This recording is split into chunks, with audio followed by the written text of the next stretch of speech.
Bonjour frères et sœurs, nous vous saluons de partout où vous êtes et malgré les temps difficiles que nous sommes en train de traverser, malgré les confinements j'allais dire, nous allons adorer et louer le Seigneur ensemble avec vous. D'ailleurs nous sommes là avec Félika et notre frère David, nous allons adorer, nous vous prions de chanter avec nous. On y va.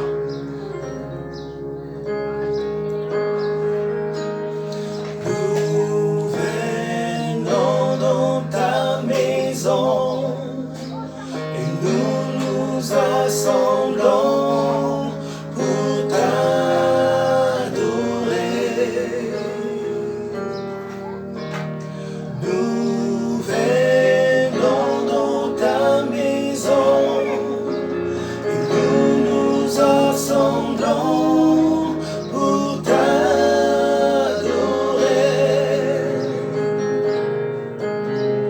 Nous venons dans ta maison. Nous nous assemblons pour t'adorer, Jésus. Oh, oh, t'adorer, te louer, Seigneur. Tu nous donnes ta justice et tu nous affranchis pour t'adorer. Alléluia. Tu nous donnes ta justice et tu nous affranchis pour t'adorer. Jésus, tu nous donnes ta justice et tu nous affranchis pour t'adorer, Jésus. Oh, oh, t'adorer, te louer, Seigneur. Nous levons nos mains vers toi. Nous te contemplons pour t'adorer. Alléluia.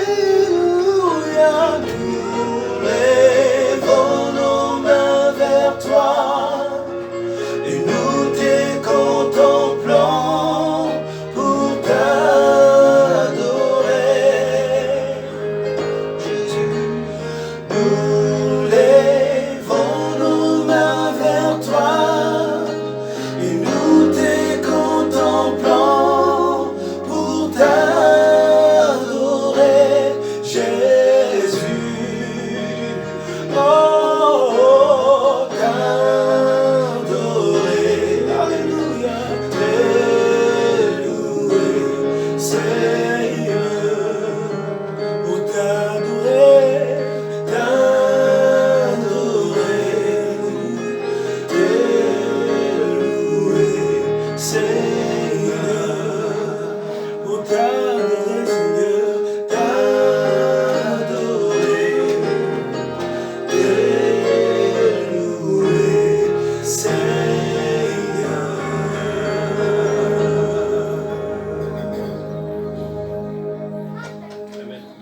Merci Félika, Joe, Danny pour ces chants que vous avez entonnés qui nous emmènent vraiment dans la présence de Dieu.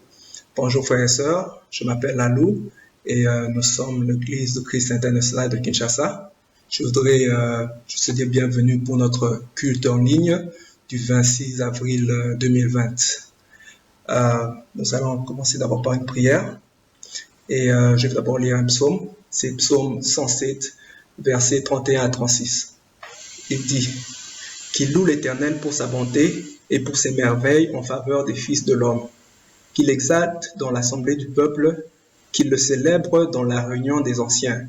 Il change les fleuves en désert et les sources d'eau en terre desséchée. Le pays fertile en pays salé à cause de la méchanceté de ses habitants.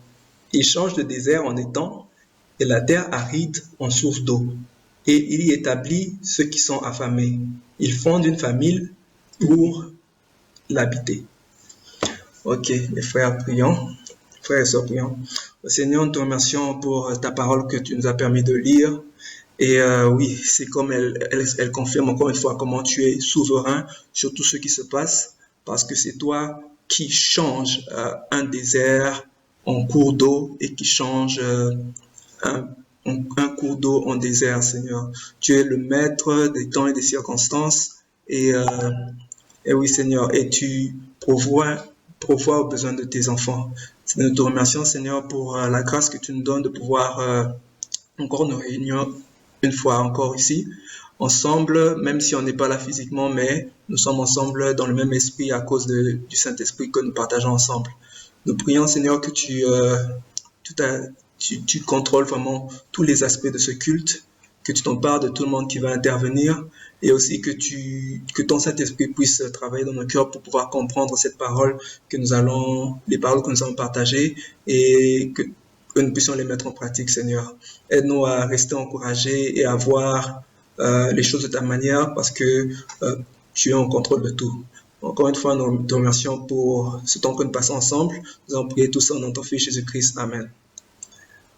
Ok, les frères et sœurs, maintenant je vais juste passer sur le plan du culte virtuel pour aujourd'hui. Bon, nous allons commencer par les chants et adorations.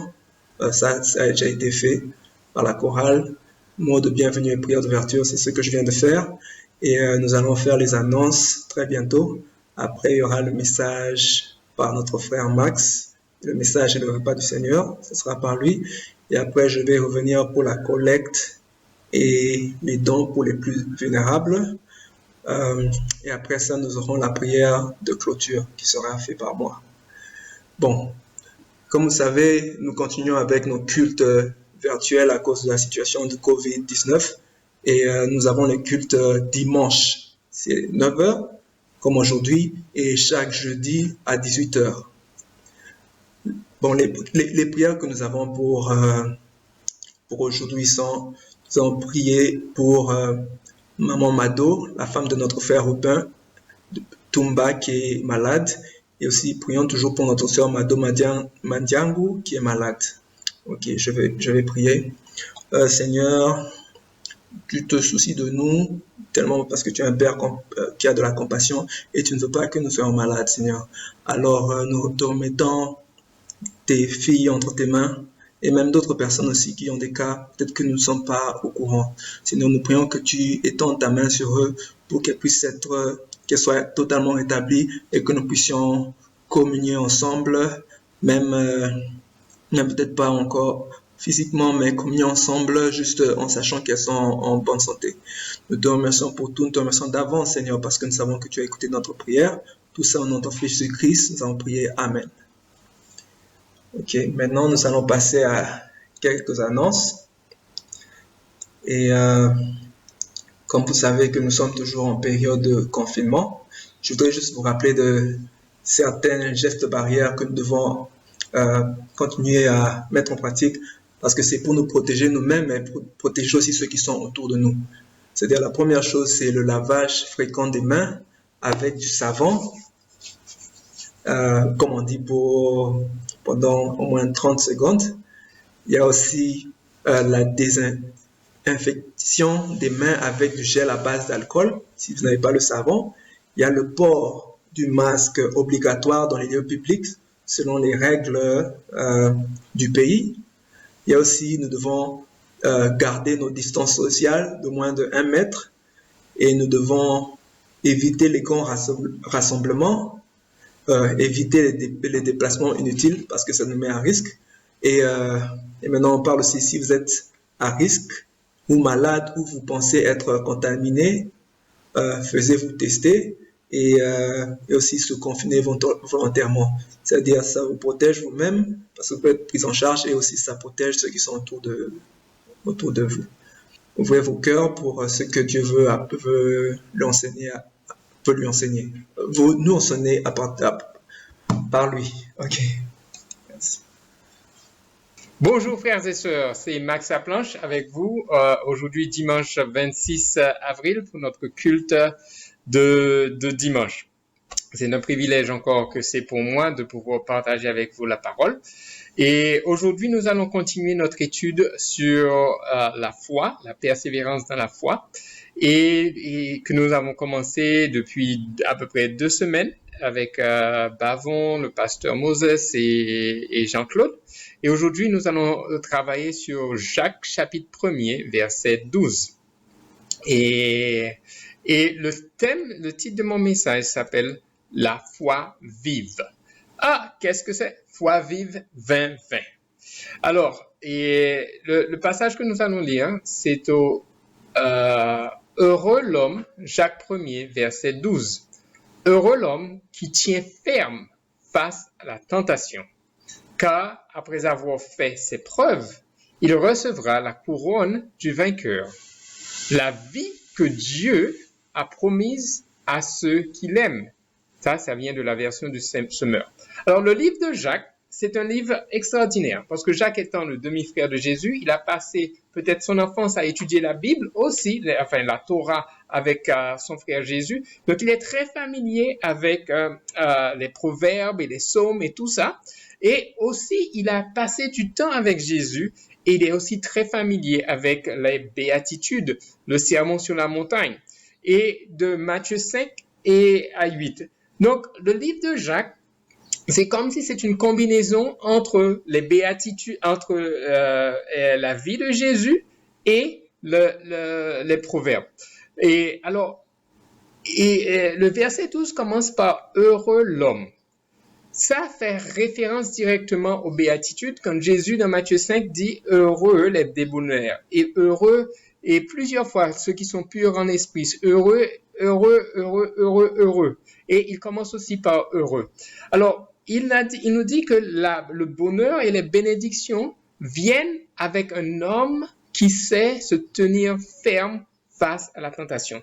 Alors aujourd'hui, nous sommes en confinement, ça fait notre 3e dimanche depuis que nous sommes confinés et ça fait presque 4 semaines que l'Église est en petit culte de maison ou bien en culte individuel. Et en confinement, il y a beaucoup de choses qui peuvent se passer. Donc, nous avons le COVID-19 qui a commencé en 2019 et le grand danger du confinement, c'est que notre foi devienne vide. Donc, il y a aussi une maladie qui s'appelle la foi vide 20. Alors, c'est ce passage-là que j'ai trouvé dans le laboratoire de la Bible. Dans Jacques 1er, verset 12, j'ai trouvé le vaccin à la foi vide. Et le vaccin s'appelle la foi vive. Alors, nous avons une foi des fois qui est vide à cause des inquiétudes, à cause des soucis. Pendant le confinement, à cause des inquiétudes du travail, à cause des inquiétudes, est-ce qu'on va terminer l'année scolaire qui n'a pas encore recommencé, à cause des probables pénuries qu'il puisse avoir. Mais c'est le moment justement d'avoir une foi pleine ou d'avoir une foi vive. Et le vaccin se trouve dans Jacques 1er, dans la parole. Jacques 1er, verset 12, il faut avoir une foi vive. Alors, comment est-ce que... il y a 3 points que je vais tirer de ce passage. Le premier point, c'est « Heureux l'homme qui tient ferme face à la tentation ». Tenir ferme face à la tentation. Qu'est-ce que ça veut dire tenir ferme face à la tentation? Ne pas tomber dans la foi.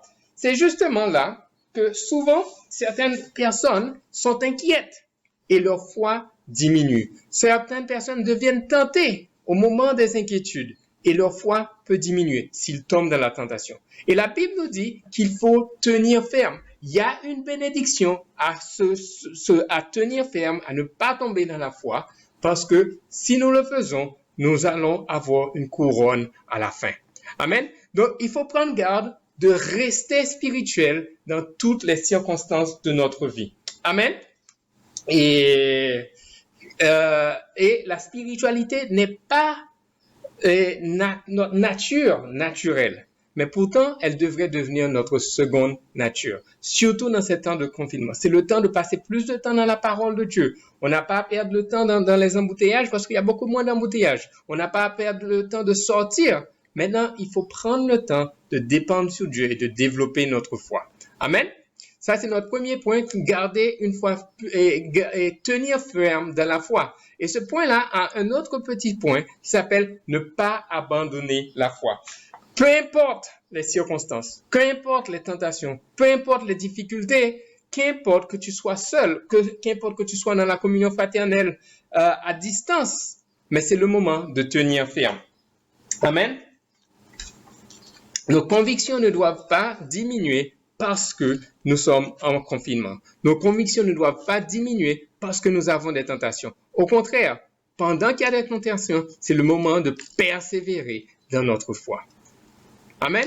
Alors, il y a un exemple dans la Bible de quelqu'un qui a su persévérer dans la foi, qui n'est pas tombé dans la foi et qui n'a pas abandonné. C'est l'exemple de Joseph. Il faut se rappeler que Joseph était un des fils d'Israël qui était au loin et qui n'avait pas de famille autour de lui. Il était dans un sens en confinement et en esclavage. Et en esclavage, et ensuite il a été en prison. Alors regardez ce qui s'est passé. Genèse 39, versets 6 à 10.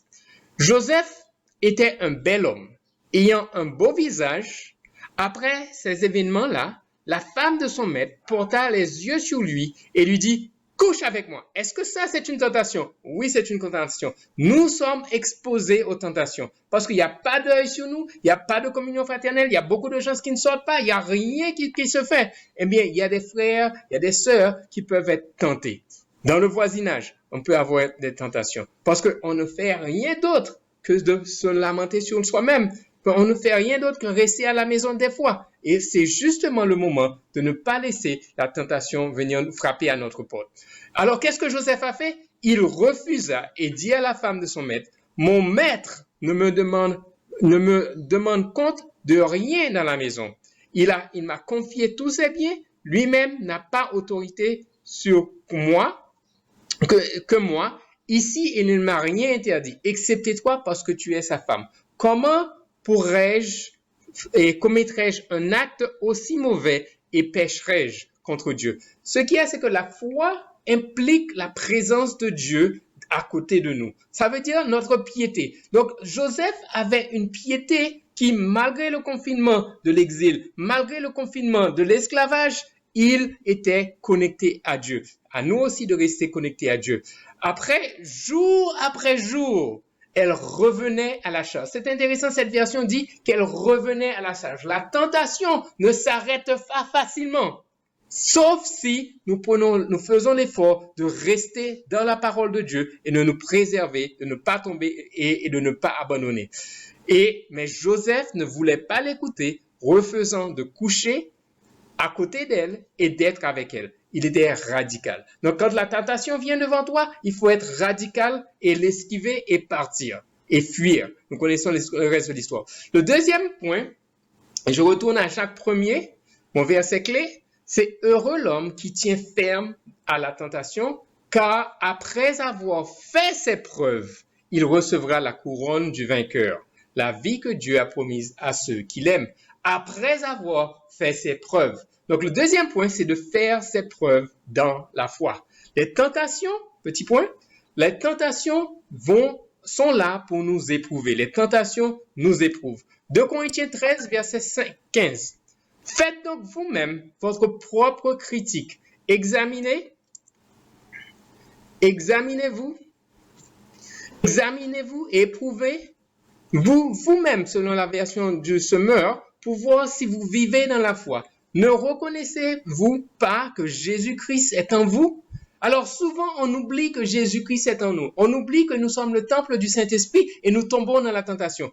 À moins peut-être que cet examen n'aboutisse pour vous à un échec. Personne ne veut être en échec. Donc, il faut faire preuve de notre foi. Vous savez, quand nous sommes étudiants, quand nous sommes pour avoir même un travail, on a toujours des tests à faire pour s'assurer que nous sommes bien qualifiés pour répondre aux besoins et aux attentes et aux questionnements et aux examinations.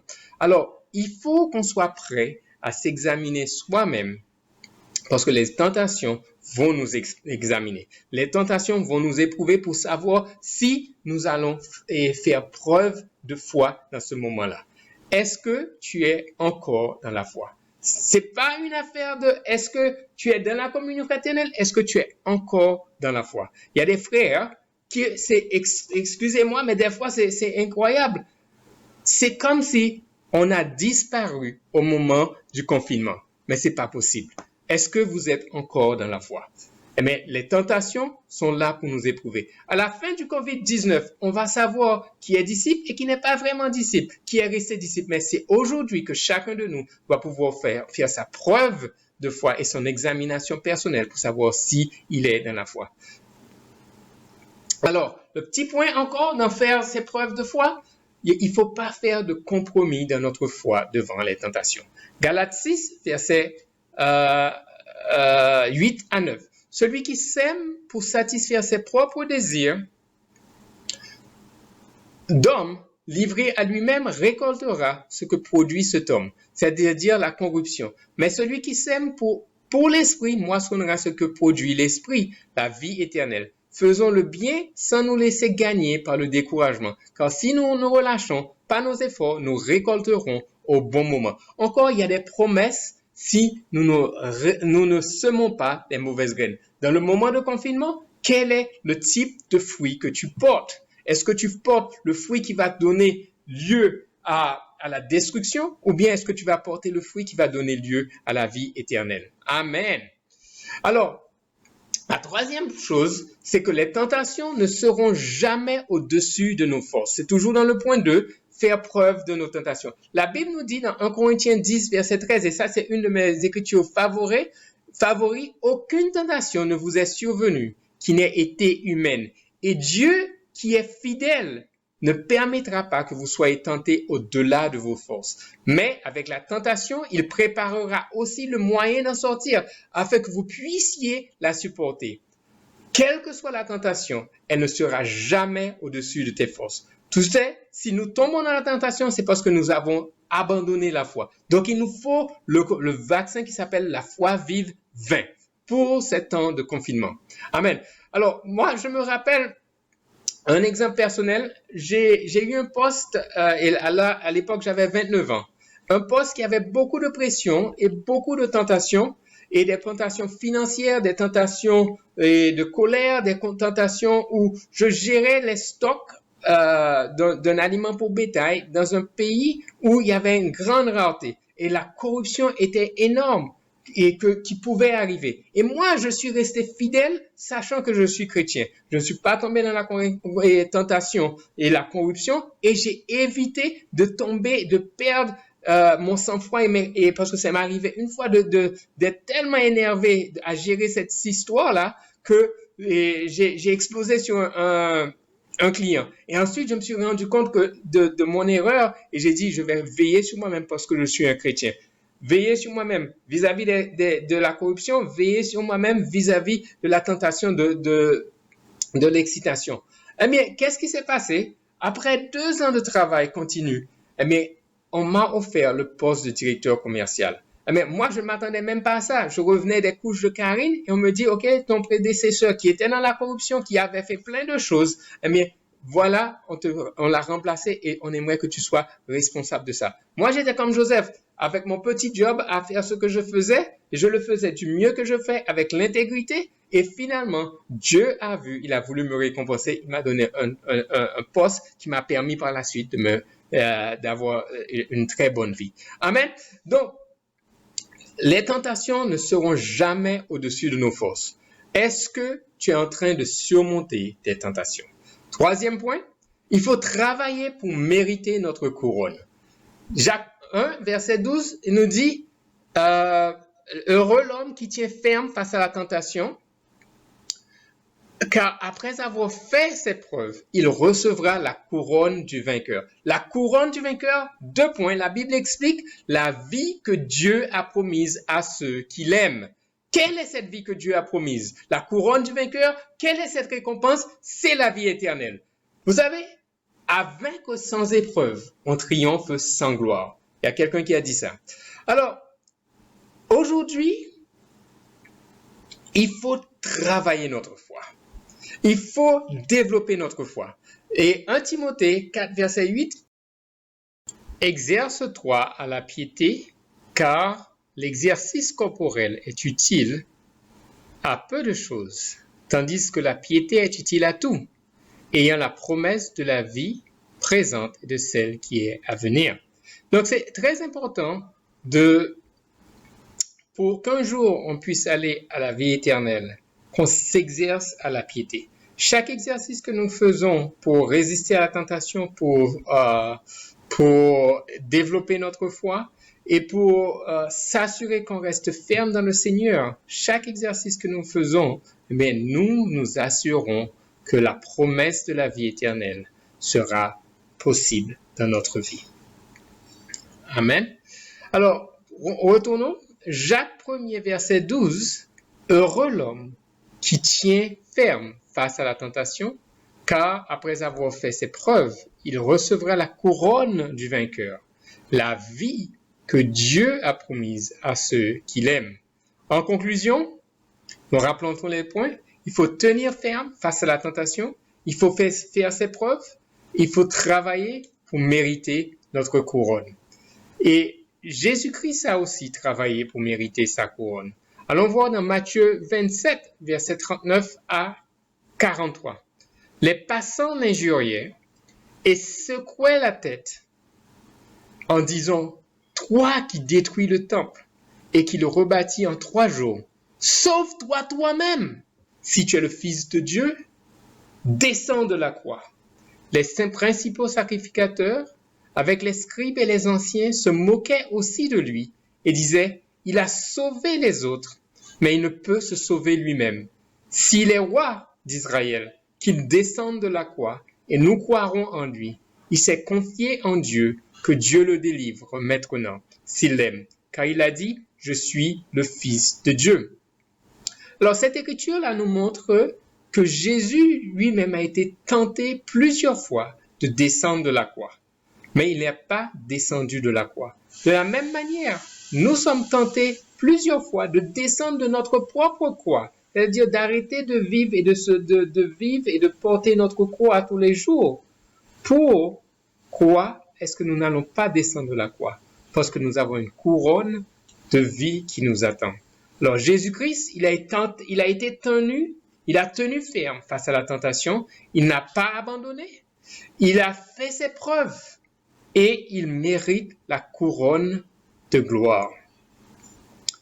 Alors, la couronne de gloire de Jésus, c'est qu'aujourd'hui, tous les genoux fléchissent devant Jésus-Christ, le roi des rois. Alors, notre couronne de gloire, la couronne de vainqueur, c'est un jour qu'on sera, nous aussi, au paradis avec lui. Alors, nous allons prendre le pain, nous allons prendre le vin, et je vous encourage à rester ferme dans la foi, à rester ferme face aux tentations, et à faire preuve de sagesse devant les tentations et de les surmonter, et à mériter notre couronne. Préparons-nous pour le repas du Seigneur, et allons faire une prière. Grand Dieu Tout-Puissant, nous te disons encore un grand merci pour ta bonté et ta fidélité envers nous. Merci pour Jésus-Christ qui est venu sur la croix, qui nous a aidés et nous a exhortés. Et par son comportement, parce qu'il est resté fidèle, bien qu'il avait voulu faire sa propre volonté, il a dit non pas ce que je veux, mais ce que tu veux, au jardin de Gethsémani. Il a été jusqu'au bout. Il n'est jamais descendu de la croix. Il a porté nos fardeaux sur le bois du calvaire pour nous donner un jour la chance d'avoir cette vie éternelle. Permets, Père, que nous aussi, nous restons fidèles à toi et nous gardons notre foi ferme et nous résistons aux épreuves et nous remportons la couronne de gloire. Amen. Et pendant que nous allons prendre ce vin et ce pain, je vous invite à rester sur ces images pendant quelques minutes pour se rappeler de Jésus-Christ sur la croix. Et tous ces gens qui se moquaient de lui, qui disaient « Descends de la croix ». Il n'est pas descendu de la croix pour nous. Et nous aussi, restons fermes, persévérons dans la foi, parce que nous avons une couronne qui nous attend. Amen. Merci, Papa Max, pour ce message. Tu nous as défiés et aussi encouragés sur la foi. C'est-à-dire, maintenant nous allons passer à l'étape qui est la collecte et les dons pour les plus vulnérables. Mais avant, je voudrais lire un passage. C'est dans 2 Corinthiens 8, 1 à 5. Je lis. Nous vous faisons connaître, frères, la grâce de Dieu qui s'est manifestée dans les églises de la Macédoine. Au milieu de beaucoup de tribulations qui les ont éprouvées, leur joie débordante et leur pauvreté profonde ont produit avec abondance de riches libéralités de leur part. Ils ont, je l'atteste, donné volontairement selon leurs moyens et même au-delà de leurs moyens. Nous demandons avec de grandes instances la grâce de prendre part à l'assistance destinée aux saints. Et non seulement ils ont contribué comme nous l'espérions, mais ils se sont d'abord donnés eux-mêmes au Seigneur, puis à nous par la volonté de Dieu. Ok. Ici, c'est Paul qui est en train d'écrire l'église de Corinthe. Il est en train de raconter comment l'église de Macédoine, qui était une église pauvre et qui était en train de faire face à des tribulations, mais qui a voulu participer à une collecte qu'ils sont en train de faire, et même ils sont même allés au-delà des attentes. Alors, ce message m'encourage et ça m'inspire beaucoup parce que je sais que en ce moment, on peut juste penser à nous-mêmes parce que c'est comme quelque chose de naturel d'avoir un instinct de survie, de pouvoir penser à lui-même à sauver, on peut dire sauver sa peau. Mais Dieu est en train de nous enseigner ici que, à partir de l'exemple de l'église de Macédoine, que nous devons aller au-delà de ça, mais nous devons aussi penser aux autres, penser à comment, avec ce que nous avons, nous pouvons prendre soin de nos frères et sœurs.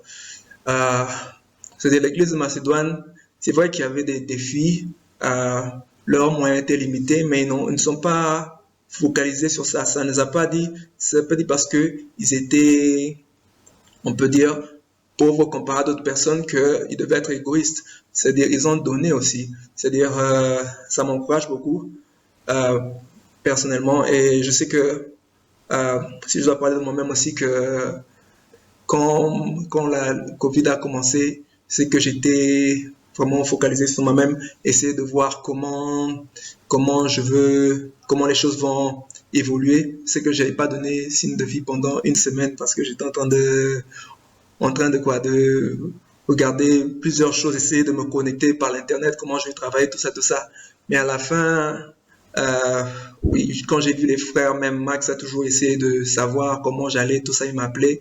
Et j'ai vu que, en tout cas, c'était le cœur qu'il avait, c'était un bon cœur et c'était un cœur aussi que je devais imiter. Et petit à petit, j'ai essayé aussi d'avoir des nouvelles des gens. C'est-à-dire, je comprends que naturellement, on veut d'abord se focaliser sur nous-mêmes, on veut sauver sa peau, mais c'est important que nous continuions à avoir de l'amour pour les autres et de faire la différence. C'est de nous allons donner physiquement, mais il y a aussi moyen de donner des dons aux frères et sœurs qui ont soit perdu leur travail à cause de la situation que nous sommes en train de traverser. Ok, je vais prier maintenant. Seigneur, nous te remercions parce que tu nous permets de pouvoir donner et de montrer de l'amour, juste comme ton Fils Jésus-Christ, quand il était venu, il avait à cœur les pauvres, Seigneur. Nous prions, Seigneur, que nous n'allons pas être égoïstes parce que toi, tu connais notre poche, que vraiment ce que nous allons donner puisse montrer l'amour que nous avons pour toi. Et nous savons que ça va aider quelqu'un. Aide-nous aussi, protège-nous et continue à prendre soin de nous tous. C'est-à-dire, je veux dire, c'est notre Fils Jésus-Christ. Après le culte, nous devons faire rapport des collectes et transférer l'argent par mobile money. C'est-à-dire, nous comptons l'argent qui est collecté et nous informons notre dirigeant de partage biblique, de ministère et de secteur le rapport des différentes collectes en francs ou bien en dollars. C'est-à-dire, nous envoyons les collectes par mobile money au plus tard 9 heures le lendemain. C'est-à-dire, voici le numéro de téléphone pour, il y a deux numéros, il y a soit PESA ou Orange Money.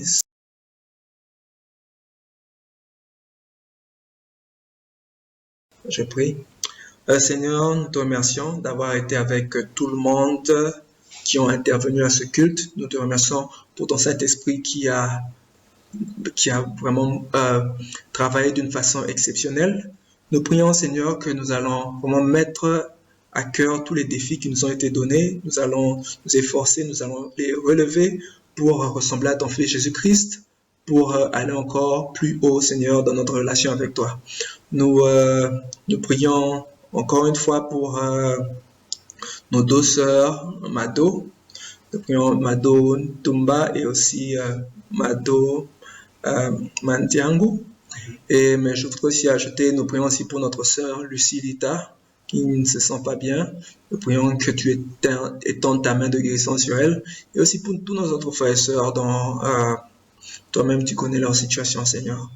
Nous remettons cette semaine entre tes mains. Encore une fois, nous prions pour ta protection et aide-nous à être sages avec nos mouvements et à adhérer à tout ce que on nous enseigne pour notre protection pendant cette pandémie. Nous prions aussi que tu la soulages, Seigneur, tout ce que nous sommes en train de traverser pour que nous puissions tous redevenir normal. Merci pour tout. Au nom de ton Fils Jésus-Christ, nous avons prié. Amen.